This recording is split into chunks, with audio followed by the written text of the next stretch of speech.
Hi, everybody. Sharona here, and welcome to another episode of Conversations That Matter Most. And today, of course, I'm here with my awesome partner in creativity. I was going to say crime, but no, it's no crime.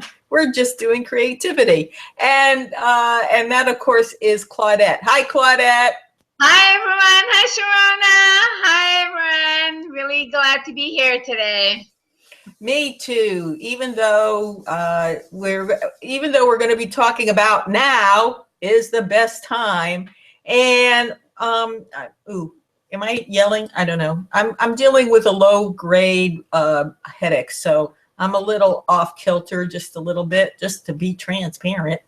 Um, so for those who have been following us, thank you for being here once again. Always a pleasure to have you aboard. And for those who are new, we just to give you a little background of what this is all about. God, it's got to be about 8, 9 months. I don't know. I lost track. But a while ago, Claudette and I met up and we started having these conversations. And we go, hey, wouldn't that be great to share this with other people?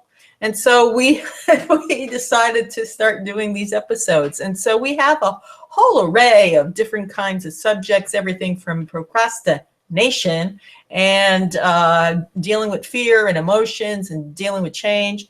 And we love to hear always from our viewers, either by commenting below or emailing. We'll give you information about how to contact us, however you want to share your insights. And these are just little stepping stones or launching pads or whatever you want to call it, so that you too can have conversations that matter most in your life with the people you care about. So that's why we do it. And this isn't about if you agree or disagree, and we're not going to go into a Twitter war, but or any kind of war, because we're done with that. But it's about just saying, oh, I haven't thought of it that way, or you know what, that makes sense, or maybe I'll try to do something different. Because when I work with midlife women, a lot of times I find they don't have a place to start to have these deep conversations. So anyway, Claudette, do you have anything you want to add into what just been said? Yeah, no, again, just hi everyone. And I agree with Sharona. When we started this, we love having conversations and deep, meaningful conversations. And, one of the things we realize is that not enough people have these conversations where they feel safe to have them, where they feel like, hey, I want to express my thoughts and emotions and feelings around this without being, as you said, the Twitter war or Facebook blasting, which seems to be the in thing, which is really not really cool, by the way. We all have different opinions about whatever it is. And so we're having conversations about different things, just so that, to bring different perspectives. Doesn't mean that we're right, doesn't mean that you're right. It's just we have a different way of approaching this. And as Sharona mentioned, sometimes midlife women don't have a place to come and have these conversations. Well, it's the same with stepmoms. Stepmoms are feeling a lot of times judged, criticized, bashed. And I'm not just talking about stepmoms, a lot of moms. Mommy bashing is like, really, people, do we really need to be doing this? Like, this is so not grown up. Yeah, we can disagree, but it doesn't mean that we need to be telling people they're bad people because they don't do things like we do. So, we love having these conversations. We love to have you join us, share your opinion, tell us what you think and maybe what you don't think. And, help us, expand on our conversations that matter most. Whether you're a stepmom, whether you're a midlife woman, or whether any kind of women in between. And if you're a guy, welcome. We love hearing about guys' perspective, because it helps us to balance out from a female perspective hearing what guys have to say as well. So just wanted to put my 2 cents worth in there. That's actually, I think it was more 10 cents. So I'm just gonna, Oh, you know, 10 cents, okay, okay. cost of living. Yeah, inflation, right? Right? The cost of inflation. So here we are, we're in the now, and we hear a lot about being in the now, and, you know, now is all we really get. I know I've been one of those women who have lived in the past, they're afraid about the future. And I've been working very diligently on staying in the moment, even when things are not as graceful and as calm as I want them to be. And I think that's part of dealing with the emotional impact of life itself. You know, what do we do with these intense feelings? You know, if I'm grieving, if I'm angry, if I'm afraid, if I'm resentful, if I'm jealous, you know, what do I do with intense emotions? So sometimes with the intense emotions, we either go back into the past thinking about how this happened before, or what's going to happen in the future, or you know, even you know, going through a big change, something happened, and all of a sudden, boom, everything you thought was true about your life has suddenly been pulled out from under you. So that's something that you know, how do we stay in the present moment and giving ourselves time to deal with what's in front of us? Yeah, and I want to touch on something you said, you know, like a lot of times we have a lot of intense emotions when things don't go our way, type of thing. There's something to be said about our emotions. Our emotions are sharing with us, you know, what's going on. And it's true, the only time is now, right? But there's something to be said about, you know, looking in the rearview mirror, looking at where you've come from, and moving forward. Because there's a difference between staying stuck in the past and blaming everybody for how things have gone wrong, or feeling sorry for yourself because you didn't take advantage of certain things in your life. Maybe now all of a sudden you're faced with a crisis. Maybe your spouse just said he wanted a divorce, and so you're looking back and it's like, oh my God, like, really? Now let's try to fix it. You know, sometimes if you've been sitting on your behind and avoiding, you know, conflict, avoiding issues for the past 10, 15, 20, 30 years, all of a sudden you're saying, hey, I want to fix it now. It might be a bit hard. It's not impossible. Believe me, anything is possible. I believe in miracles. I believe in anything can change. But you also have to see, like, wow, you know, I'm here now. You know, this is where we're at. This is what I've done in the past 20 years. How am I going to be different now to move forward? Because, you know, we need the past and the future in order to be able to put ourselves in a certain trajectory to move forward. I don't know what you think, Sharona. You know, I'm just thinking that, you know, we need the past, we need the future in order to be able to stay in the present. What are your thoughts about this?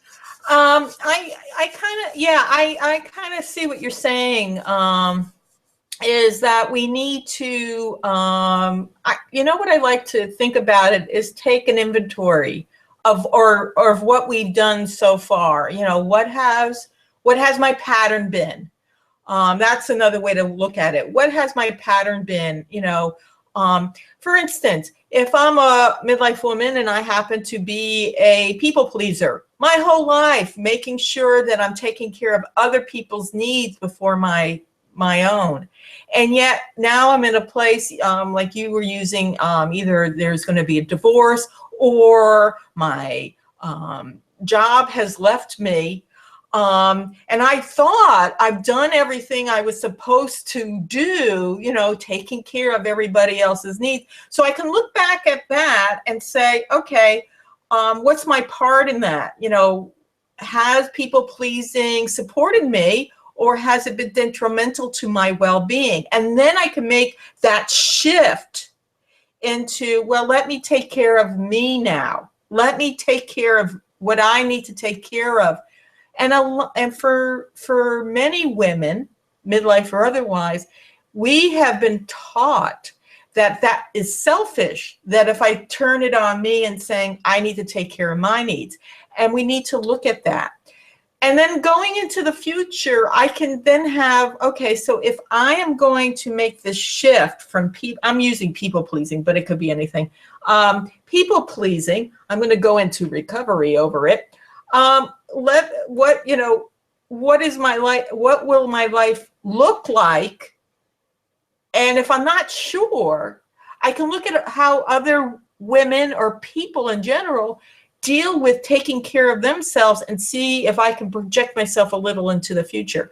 What we sometimes do, though, is we start worrying about all the what ifs. What if I do this? What if I do? And we get stuck in that. Or in the past, I think you were talking about a little bit, Claudette, about not getting stuck in saying, oh, woe is me, you know, blaming, you know. So it's a very fine line to find those action steps to say, what have I done in the past? What is my patterns? What works for me? What doesn't work for me? And how do I make my shift as I go forward in time? Yeah, I love what you said about the what ifs, because, you know, just like staying stuck in the past about, well, it didn't work before, what's the point, why bother? Because those are some of the words I hear, like, why bother? It hasn't worked before. I've tried everything. You know, when I hear people say I've tried everything, I really, really like to debate on this and challenge people. If you've actually tried every single thing possible, you wouldn't be still in the same situation. Something would have changed, right? Maybe your thought process was stuck in the past, thinking the same way you had. You may have done a few things differently, but if your thought process is stuck in the past, there's no way it's going to change. Now, you know, we're talking about, if not now, when, right? And so this is a point.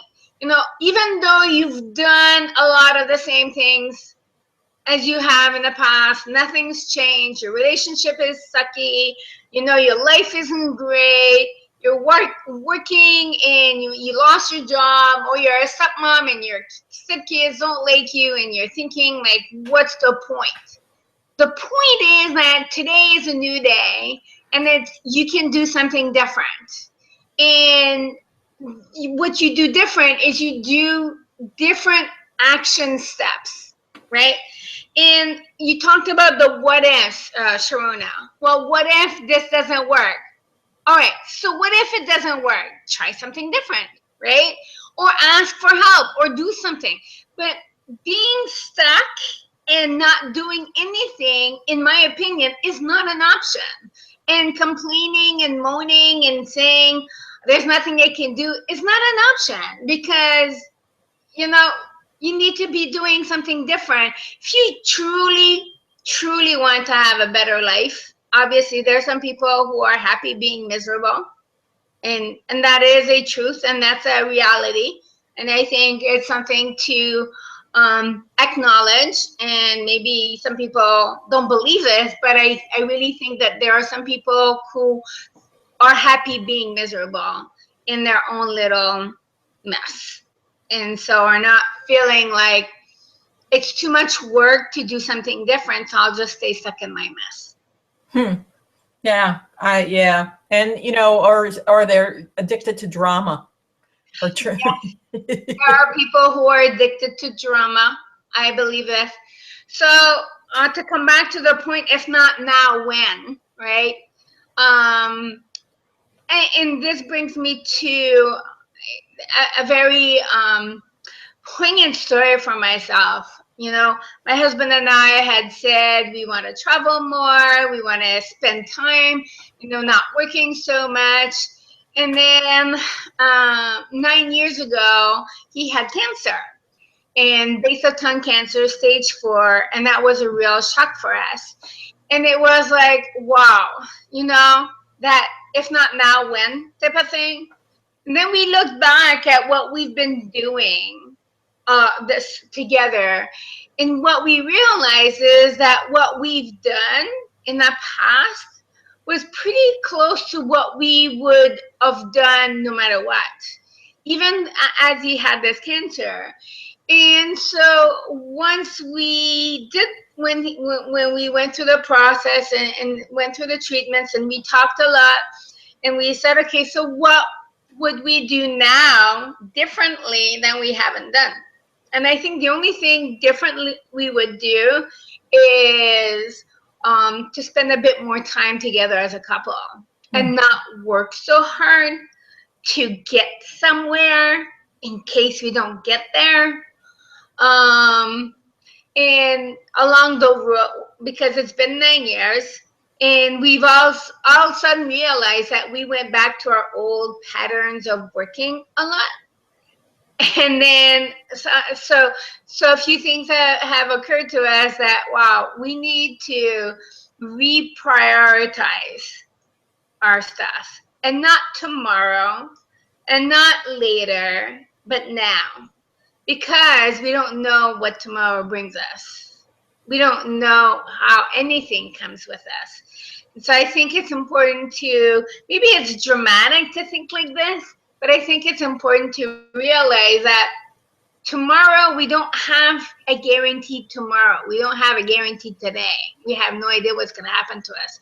So why wait for something drastic to happen for you to do something different in your life? Like, if you really, really want to have that good life and be happy in your relationship, why not do something different today? Right? Instead of waiting for something traumatic to happen. You know, and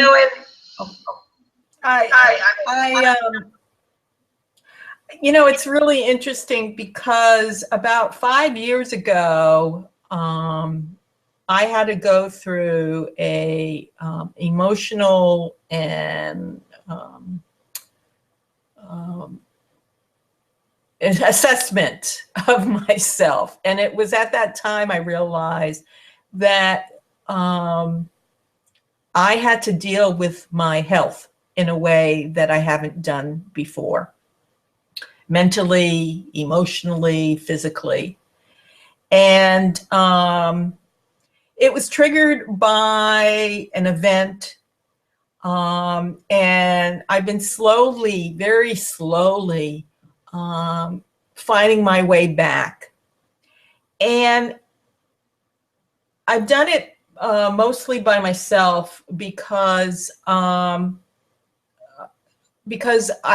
my family and, well, I just felt that it was something I had to take on for myself. And it was, and a lot of the, people I know don't know because it was something I needed to do privately. And what I learned is I had to really get dang selfish with my needs. And I had to let go of what other people think of me, which was very hard because I am one of those people pleasers. And I still struggle with that because a lot of people left my life because of what happened.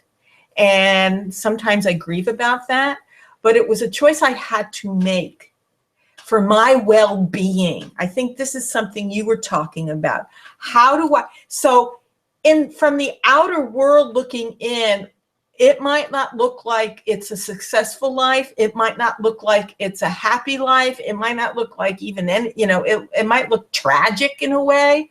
But for me, I feel that this is the path I'm on right now. And so every day I think of it as rebooting. I get to reboot my life for today. And so I can drag some of the past in, you know, and I can grieve some of the things that have been lost, but that doesn't, and I will, you know, sometimes I'll just cry for no damn reason. But then I go, okay, have that moment. What can I do now to stay in the present? And the same thing as I look into the future. I don't know what the future holds for me. I really do not, because the future is a mystery. It's not here. And as you said, Claudette, there's no guarantee that I'm having tomorrow. There is no guarantee any of us are having tomorrow. I don't even have a guarantee what's going to happen 3 hours from now. I can think what's going to happen, but I have no power over what's going to happen 3 hours from now. So all I have to do now, and that's what I always come back to, is when my brain or my monkey chatter goes on a rampage, I go, wait, whoa, inner meanie, whatever you want to call that. Sometimes I call it the inner village people. Whatever. They got to sing a song. YMCA. But if they start doing that whole mishigash of insanity, I have to find in the moment, I have to find a way to bring it back to now. And I think one of the things I'm learning is get out of my head. Get out of the head, get into the body. And I think one of the things I also want to say, a lot of times we're afraid to make those little shifts. And these shifts don't have to be big. Just these little shifts every day, these little steps every day. But sometimes it's the fear that stops us. And we need to have a conversation with that fear and saying, okay, what am I afraid of? Am I going to get hurt? Am I going to be rejected? And I had to deal with that going through my healing process. I had to let go, really explore the fear of being rejected. Yeah, I can definitely relate to that. That's what you're talking about, that fear of being rejected. And I know a lot of stepmoms are fearful of that fear of being rejected. I think part of being a human being, there's this need for us to know that we are important enough to be a part of something outside of ourselves, right? To belong to something, to someone. I mean, we don't own people, but to be a part of, you know, a family, a group, something meaningful, something with purpose. And for some, it could be religion, it could be God. For others, it could be being a part of a group, you know, volunteering. For others, it's being a family. For others, it's their pets, their animals. It could be, you know, something that they treasure. They find this deep sense of contentment that I think that, you know, as we get older, I think that is what we're looking for, that peaceful contentment. And that comes from being present with what's going on in our lives now, rather than worrying about the past or the future. And again, it's not that they're not important. We need, like, the past and the future to help us guide us, but we can't let them you know, dominate our lives or control our every thought and feelings. You know, they guide us, they can help us to move towards somewhere, but they're not the only thing that's important. We need to be focusing on what we can do now and how we want to be now. There's a lot of studies and books written about the power of now and being present. And you know, it's not to be in that state of mind 24/7, but to at least not be gone in our heads where we're not even here when people are talking to us, or we're having a relationship, or having a cup of coffee, or a talk with you and I, about what's going on. Excuse me. Yeah, I think that's one of the things that, that I think we need to talk about is how do we get out of our head so that we can be present. And again, it doesn't have to be anything big thing. So sometimes when and I use this, I also share this with midlife women that I work with, is when we're in that middle and that in the middle of whatever, and we realize we're not present. One of the easiest ways, believe it or not, for me and some women that I've worked with, is to just breathe, focus on the breath. Now, I learned a long time ago, when people say focus on my breath, all of a sudden I realize I go, oh, breathe in, breathe out, breathe in, right? It actually stresses me out. So what I've learned to do is, for me, is I found that I count breaths. So if I'm counting, it gives my brain something to focus on that's not focusing on the past or the present. So that's one way. And then the other way is, at least I find, if we get physical. So go for a walk, do a couple of stretches. And again, pruning or picking weeds, anything that just gets the brain to focus on something else to do. Because a lot of times I think the brain, or the monkey chatter, or the inner mini, they just want to make sure we're okay, and they're trying to take care of us, and they want a job. So give them something else to do. Just give, So those are just some ways, how to stay present, is count. And, and bring, I know that meditation, you're supposed to stay present. And I know I drift off. And when I drift off, I go, oh, I can just come back and not beat myself up for drifting off. Because I needed to drift off at that moment, but I can always come back. One of the things, as you were talking, that I like to do when I feel like my brain is about to explode with all kinds of stuff going on, and I've shared this before, is journaling is one thing, where I just write whatever's in my head, and I'm just journaling, like dictating what my brain is saying. And the other thing, I've done this week, where there was a lot of things going on for me, and I was feeling like really like stressed and tight, a lot, overwhelmed a little bit, was I did some cooking. For me, cooking is really good, where I'm chopping vegetables. I made a big pot of vegetable soup, so I'm chopping vegetables. Obviously, you have to focus so you don't cut your fingers. Right. The other thing, I did some brownies, like some real nice comfort food. I may regret it, but anyways, I made some brownies. And as you said, do some physical activity. So I engaged my husband. I said, okay, let's go for a walk. We need to go for a walk, just to walk and be outside. Ask a friend to help you. If you're feeling like you're having issues being present, and your brain is like the chatter is too much, just ask a friend, or ask someone, hey, do you want to go for a walk with me?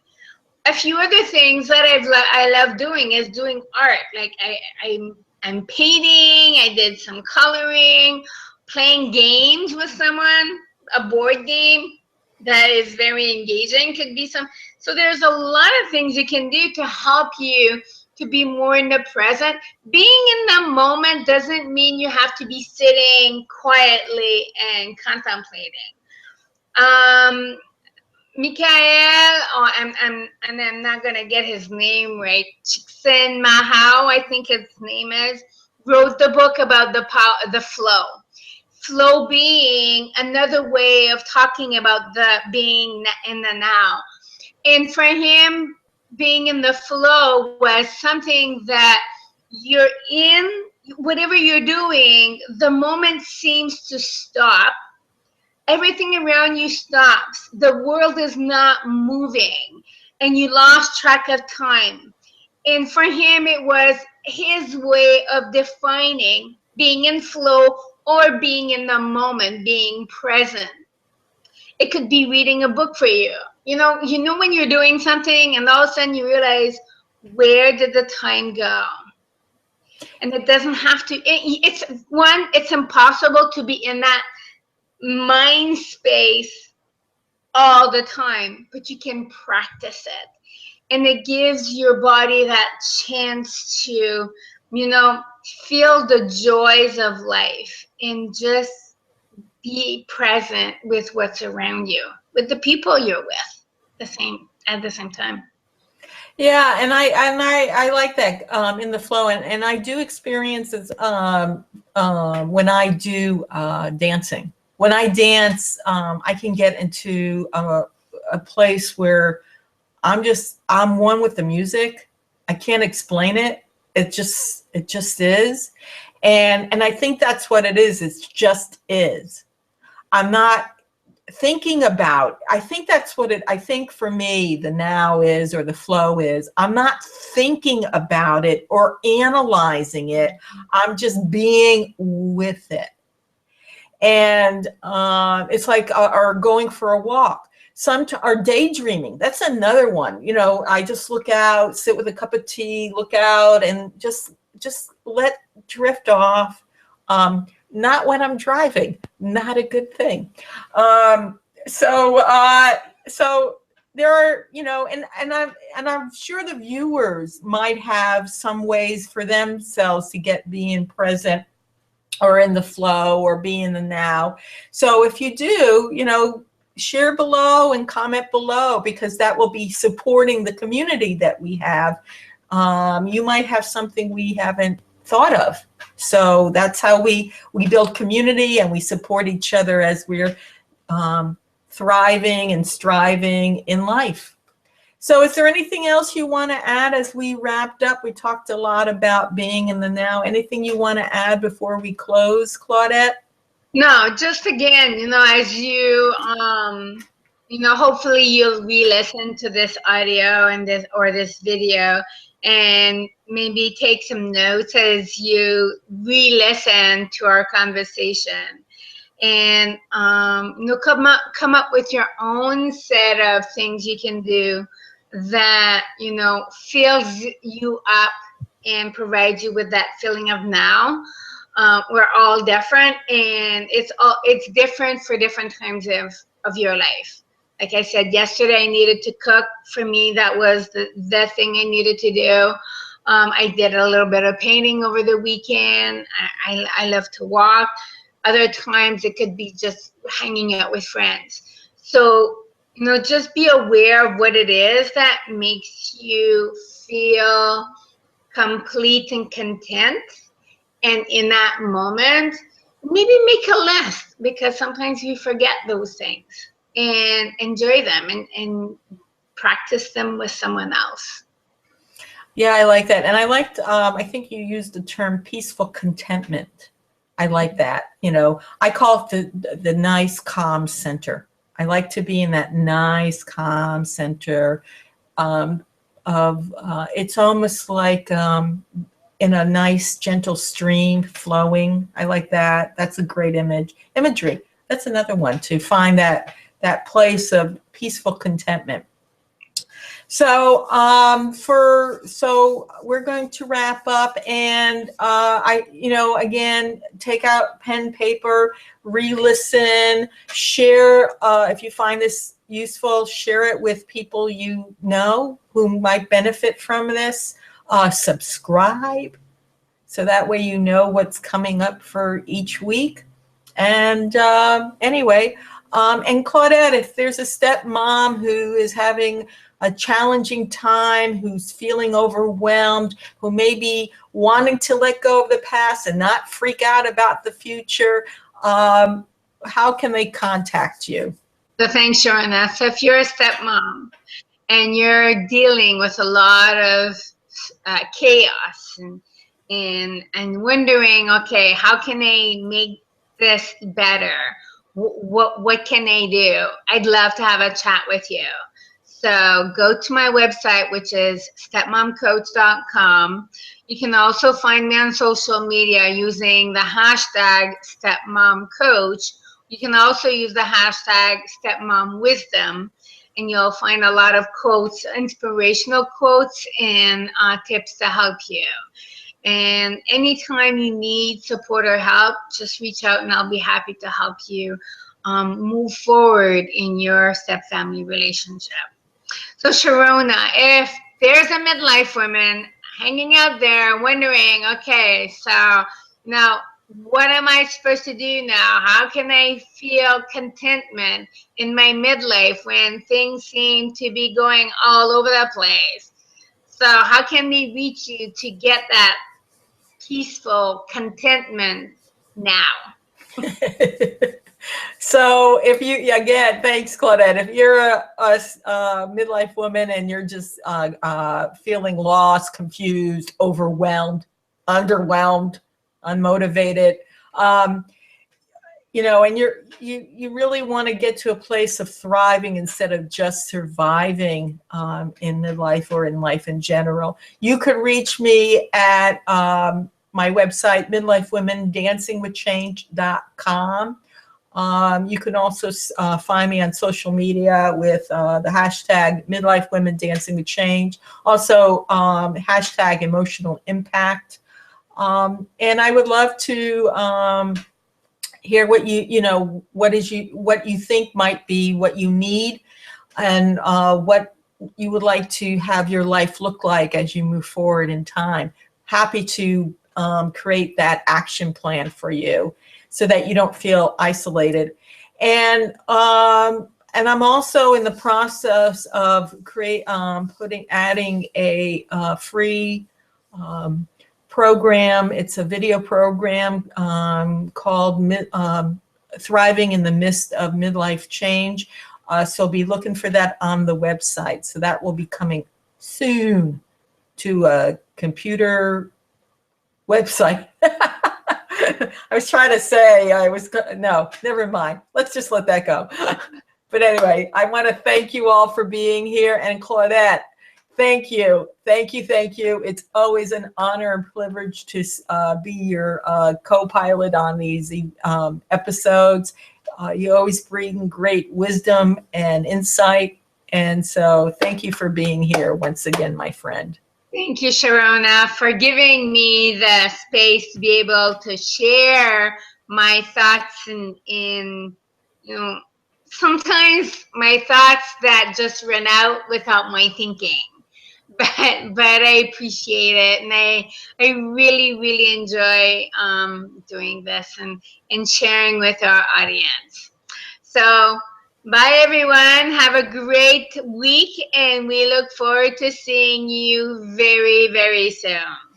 Bye, everybody. Thank you for being here, and groove on, have fun, and thrive. Bye for now.